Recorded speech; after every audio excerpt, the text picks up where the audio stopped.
manusia selalu merasa perlu membangun rumah untuk Tuhan.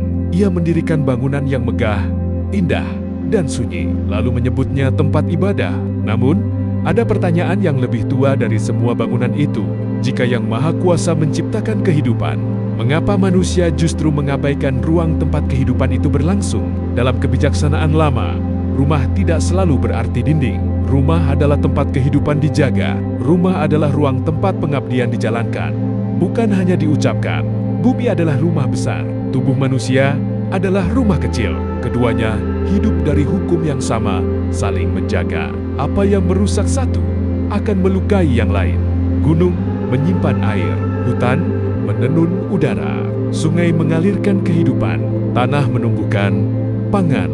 Semua bekerja dalam diam, tanpa upacara, tanpa pujian. Itulah sistem yang membuat manusia bisa berdiri, bernapas, dan berdoa. Maka pengabdian tidak dimulai dari lantai yang disucikan, melainkan dari tanah yang tidak dirusak. Bukan dari suara doa yang menggema, melainkan dari tindakan yang tidak menghancurkan sumber kehidupan.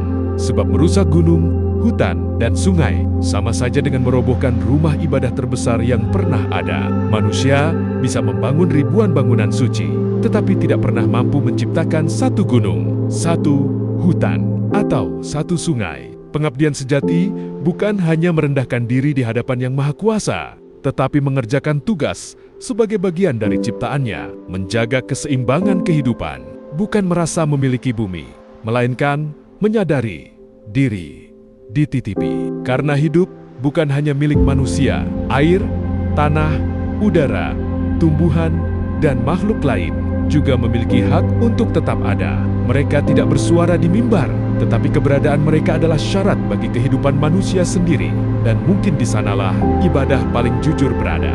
Bukan pada bangunan yang kita banggakan, melainkan pada dunia yang kita rawat. Bukan pada simbol yang kita sucikan, melainkan pada kehidupan yang kita lindungi.